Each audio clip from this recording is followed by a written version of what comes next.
अस्सलाम वालेकुम जी। अलबहरिया CSS institute से जमशेद जावेद बात कर रहा हूँ। आज बात करनी है आपसे इम्पोर्टेंट, जो बच्चे सीरियस होते हैं सीएसएस को लेकर और एक स्क्रीनिंग टेस्ट पे। सीएसएस का जो स्क्रीनिंग टेस्ट अब आ गया है, पहली मर्तबा ऐसे हो रहा है कि फरवरी में एग्ज़ाम होता था, अब एग्ज़ाम आगे चला गया है। अब पहले स्क्रीनिंग टेस्ट होगा और फिर आगे। अच्छा, स्टूडेंट्स कुछ गलतियां कर देते हैं। गलतियां प्राइमरी मिस्टेक्स होती हैं। इन मिस्टेक्स की वजह से वो सीएसएस वाले जैसे एग्ज़ाम में या पीएमएस या वन पेपर एमसीक्यूज़ बेस पे आपकी 14, 15, 16, 17 स्केल की जो जॉब्स आती हैं उनको परसू करते हैं। देखिए, मैं आपसे जो बात करूँगा ना अभी, वो बात सिर्फ बात नहीं होगी, उसमें लॉजिक होना बहुत ज़्यादा इम्पोर्टेंट है। उसका हकीकत देखे बगैर समझ आना बहुत ज़रूरी है। अगर आपको वो समझ ना आए और वो हकीकत देखे बगैर ही आपको हकीकत ना लगे, उसमें कोई लॉजिक ना हो, उसमें कोई साइंस ना हो, तो वो कोई बात नहीं है। इसलिए जो मैं आपसे बात कर रहा हूँ, बड़ी ज़िम्मेदारी से कर रहा हूँ। मैंने आपसे बात करनी है सीएसएस में नाकामी की वजह क्या है और कौन कैसे बनता है और बच्चे कैसे नुकसान उठाते हैं। दूसरी बात करनी है मैंने स्क्रीनिंग टेस्ट की। पहले मैं करूंगा स्क्रीनिंग टेस्ट की बात। देखिए, स्क्रीनिंग टेस्ट है क्या। कुछ इंस्टीट्यूशंस ने जी ऐलान कर दिया है, जी हम अपना स्क्रीनिंग टेस्ट करवा रहे हैं, स्क्रीनिंग टेस्ट ये है वो है, आए प्रिपरेशन करें, तैयारी करें, ये हो जाएगा वो हो जाएगा। जनाब, सबसे पहली मिस्टेक अब सीएसएस में बच्चा ये करेगा। स्क्रीनिंग टेस्ट है क्या? वो एक्चुअल आपकी सीएसएस की ही तैयारी है। जिसने सीएसएस की तैयारी की, स्क्रीनिंग टेस्ट 1 महीना 2 महीने पहले होना है, तो उसका स्क्रीनिंग टेस्ट खुद ही तैयार हो जाएगा।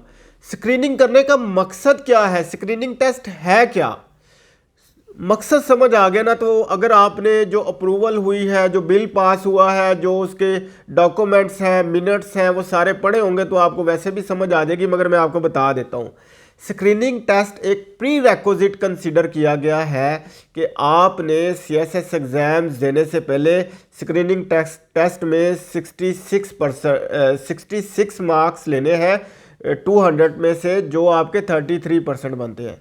इसका मकसद ये है कि हर बच्चा अप्लाई कर देता था, जी मैंने सीएसएस का एग्ज़ाम देना है, और जो अप्लाई करने वालों की रेशो है वो बहुत स्पीड के साथ बढ़ती जा रही थी। मगर जब एग्ज़ाम्स आते थे तो उन्होंने एफपीएससी वालों ने तैयारी की होती थी क्वांटिटी के हिसाब से कि 40,000 स्टूडेंट है, जो बच्चा अपीयर होता था वो 15,000 भी नहीं होता था, और उनका काम इतना ज़्यादा फैल जाता था, इतना बढ़ जाता था उनको। उसके बाद जब रिज़ल्ट देना होता है, वो रिज़ल्ट लेट हो जाता था। रिज़ल्ट आने में ही कम अज़ कम 8 महीने लग जाते थे। तो इस दुरानिए को कम करने के लिए उन्होंने ये स्क्रीनिंग टेस्ट का जो है एक नया स्टेप लिया है। जैसा कि आप स्क्रीनिंग टेस्ट देंगे, स्क्रीनिंग टेस्ट में जो बच्चे अपीयर होंगे उनमें जो उसको क्लियर करेंगे वो फाइनल एग्ज़ाम में चले जाएंगे। वो फाइनल एग्ज़ाम सीएसएस के 1200 नंबर जो है रिटन एग्ज़ाम, उसमें चले जाएंगे। इससे होगा क्या, जो सीरियस स्टूडेंट है वो आगे आएगा, जो सीरियस स्टूडेंट है वो आगे आएगा। फिर वो जल्दी स्पीड आएगी, एक काम में एक जल्दी आएगी। वो जो 40,000 की जगह 3,000, 4,000, 5,000 बच्चे हो जाएंगे, और उनका जो सारे पेपर्स उन्होंने दिए होंगे 1200 नंबर के, वो जल्दी चेक हो जाएंगे। वो चेक होने के बाद क्या होगा कि रिज़ल्ट जल्दी आ जाया करेगा। एक जो प्रोसेस 2 साल का बन जाता है वो चंद महीनों में शिफ्ट हो जाएगा। ये हो गया जी स्क्रीनिंग टेस्ट। एक्चुअल करनी आपने सीएसएस की ही तैयारी है। अब मैं बताता हूँ सीएसएस में बच्चों की नाकामी क्यों होती है। सीएसएस में नाकामी इस वजह से होती है, बच्चे भागते हैं देखा देखी। मतलब जी एक नया ट्रेंड है, जी हमने ब्यूरोक्रेट से पढ़ना है। देखिए, जिसने फैसला ये किया कि मैंने सीएसपी ऑफिसर बनना है और वो बन गया, मैंने एक ब्यूरोक्रेट बनना है और वो बन गया, क्या उसने ये फैसला किया था कि मैं एक उस्ताद बनूंगा? अब मैं देख रहा हूँ एक नया ट्रेंड शुरू हो गया है जिसकी वजह से बच्चे नुकसान उठाते हैं।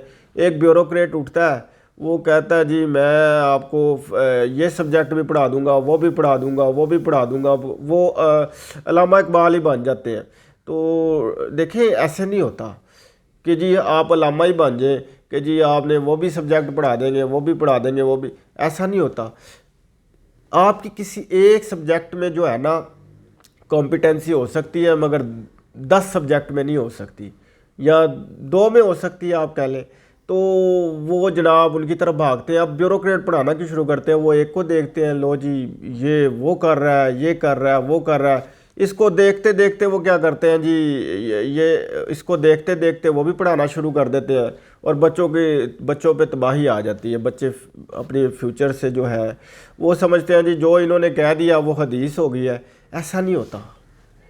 देखिए 3000 बच्चे अपीयर हुए, 300 बच्चे पास हुए।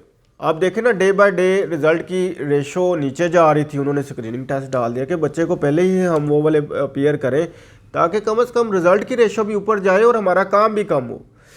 अब होता क्या है कि जी रिज़ल्ट आएगा कैसे, वो पहले स्क्रीनिंग टेस्ट के ज़रिए बच्चे कम हो जाएंगे, फिर जब फाइनल एग्ज़ाम हो गए उनमें से सपोज़ 300 बच्चे पास हुए, उन्होंने 300 को रिटन क्वालिफाई कर दिया। तो वो 300 बच्चे कौन से थे, जिन्होंने क्वालिटी स्टडी की होगी, जिन्होंने क्वालिटी मटेरियल से स्टडी की होगी, जिनके पास क्वालिटी कंटेंट होगा, जिनको किसी भी अदारे में अगर कोई अदारा सीरियस है तो उन्होंने उनको सही सीरियस होके मटेरियल प्रोवाइड किया, कंटेंट अच्छा दिया, टीचर अच्छे दिए, और आखिर में सबसे इम्पोर्टेंट जिस बात की ज़रूरत होती है, जिस अमर की ज़रूरत होती है, उन्होंने खुद मेहनत की। देखिए आपको टीचर अच्छे मिल जाए, कंटेंट अच्छा मिल जाए, हर जगह से सारे मामला ठीक हों, और एंड पे आके बच्चा खुद भी ना पढ़े तो ये भी उसकी गलती है। तो वो 300 बच्चे वही होते हैं जिनको अदारा भी अच्छा मिला होता है, जिनको उस्ताद भी अच्छे मिले होते हैं, मटेरियल भी, नोट्स भी, कंटेंट भी, और साथ ही साथ फिर उन्होंने मेहनत भी की होती है। मुझे बड़ा दुख होता है, पूरे पाकिस्तान से बच्चे पढ़ने आते हैं इस्लामाबाद और लाहौर में। अल-बहरिया CSS इंस्टीट्यूट तो लाहौर में है ना, तो बच्चे पूरे पाकिस्तान से पढ़ने आते हैं, मगर और भी एकेडमीज़ हैं इस तरह से, वो डिफरेंट एकेडमीज़ में जाते हैं। मगर जो चीज़ मैं आपको बताना चाह रहा हूँ, जिस बात को, जिस अमर को जानने की ज़रूरत है, वो ये है कि कुछ अदारे हमारे नोट्स के नाम पर वो बच्चे का नुकसान कर देते हैं। उससे बचे 10 साल पुराने नोट्स आपको फ़ायदा देंगे। अपडेटेड नोट्स चाहिए होते हैं आपको। 10 साल पुराने नोट्स कॉपी करके लगाई जा रहे हैं, हमारे नोट्स बच्चों का फ्यूचर तबाह कर रहे हैं। ये एक ये अमर है। और एक और जी, बुक्स से नहीं होता। 1-2 अकेडमीज़ ऐसी भी हैं जी, उनकी वो वाली बुक्स ले लें, वो वाली ले लें, उसमें स्टैट ही अपडेटेड नहीं होते, facts and figures he updated नहीं होते, सारा मटेरियल कॉपी पेस्ट होता है। उनके राइटर उठा ले तो उनके राइटर को तो कोई यकीन करे घर पे खाना भी नहीं पूछता, और उन्होंने उनसे वो किताबें लिखवाई होती हैं उन्होंने कि जी कॉपी पेस्ट करो, इधर से उठाओ, उधर से उठाओ, और बेचारों का फ्यूचर तबाह हो जाता है। खुदा के लिए वहाँ जाएं जहाँ आपको कंटेंट ठीक मिलता है, जहाँ टीचर आपको वो मिलता है जो राइट डायरेक्शन में डालता है। आप उस पर ना जाए जो आपको कहता है जी मैंने जो कह दिया वो हदीस हो गया, और आप हदीस समझना शुरू कर दें, और नाउज़ बिल्ला ये तो मुनासिब भी नहीं है। तो आप वहाँ जाएं जो आपको टीचर सही प्रोवाइड करें। अच्छा, मैं थोड़ा सा अब आपको बताता हूँ इसके बारे में। मैंने बच्चों के फेल होने की रीज़न जो है वो मैंने क्लियर की है। इस पर अब मैं आपको इम्पोर्टेंट बात बता देता हूँ। अल-बहरिया इंस्टीट्यूट इस चीज़ों को कैसे कोप अप करता है, कैसे कवर करता है, इसका स्कोप क्यों है। अच्छा, इसमें तो सबसे मिनिमम जो ड्यूरेशन है ना बैच का वो 6 मंथ है, और जो सबसे हाई लेवल का मतलब मैक्सिमम जो ड्यूरेशन है वो 1 ईयर है। एक्सटेंसिव स्टडी प्लान आपको दिया जाता है, फिर जाके आप कभी कामयाब होते हैं।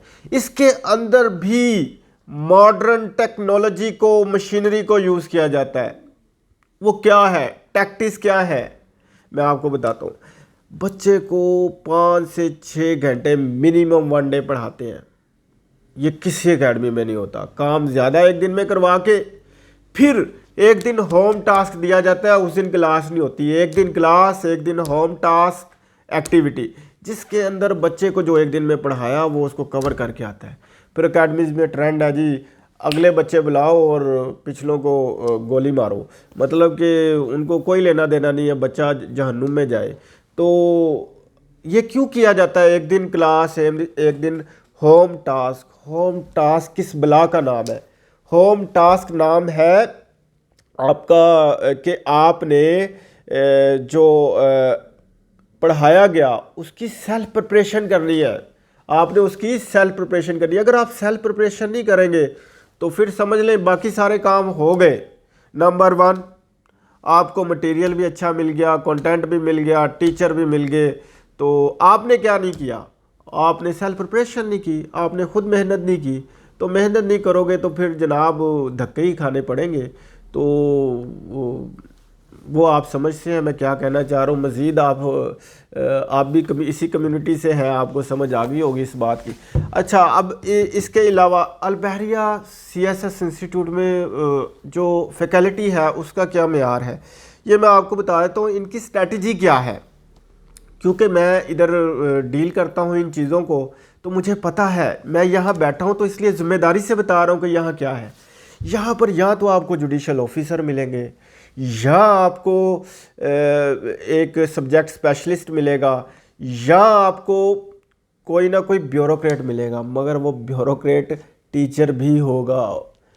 उसमें पहले ये देखा जाता है कि आया कि उस टीचर जो टीचर आपको एक ब्यूरोक्रेट आपको टीच कर रहा है, उसकी उस सब्जेक्ट में कमांड है, या वो आके सिर्फ बातें करके और बच्चों से गपशप लगाएगा। गपशप लगाने का तो टाइम ही नहीं होता ना CSS में, किसी भी कंपेटिटिव एग्ज़ाम में नहीं होता। किसी भी कंपेटिटिव एग्ज़ाम में गपशप लगाने का टाइम नहीं होता। उस बच्चे के पास तो यकीन करें वो खाना खाते हुए भी परेशान ही होता है कि मेरा ये काम हो गया, ये रह गया। तो परेशान इसलिए होता है, वो सीरियस होता है। वो अपने फ्यूचर के उसने जो गोल सेट किया है, जो टारगेट बनाया है, टारगेट सेट किया है, वो उसको अचीव करने के लिए तैयार होता है। तो इसमें इस अमर की ज़रूरत होती है। तो आप बस ये इम्पोर्टेंट बात है कि एक या तो सब्जेक्ट स्पेशलिस्ट होते हैं या ब्यूरोक्रेट्स होते हैं, मगर उनकी सब्जेक्ट पे कमांड होनी चाहिए, या जुडिशल ऑफिसर होते हैं, या एक और बात जो CSS रिटन क्वालिफायर होते हैं। और रिटन क्वालिफायर वो होते हैं जिसमें उनकी कमांड हो सब्जेक्ट में। ऐसा नहीं है कोई भी उठा के तो आपको पढ़ाना शुरू कर देता है। ले जी, आप morning to evening office open होता है अल-बहरिया CSS इंस्टीट्यूट का। नंबर कैप्शन में भी गिवन है, गूगल करेंगे आपको मिल जाएगा अल-बहरिया CSS इंस्टीट्यूट। बाकी ये मैं आपको इसलिए बता रहा हूँ, अगर आपका कोई भी क्यूरी हो, कोई भी क्वेश्चन हो, तो welcome. Without any cost, any penny, आप फ्री ऑफ कॉस्ट आप इंफॉर्मेशन ले सकते हैं। तो फैसले अच्छे करें ताकि आप आगे जा सकें। गलत फैसले से बचें, वो आपको बहुत पीछे ले जाएगा। सिर्फ आपको पीछे गलत फैसला नहीं लेकर जाता, आपकी पूरी आने वाली जितनी भी जनरेशन्स होती हैं उसका इम्पैक्ट वहाँ तक जाता है। मैं अब आपसे इजाज़त चाहूँगा। Thank you very much. अल्लाह हाफिज़।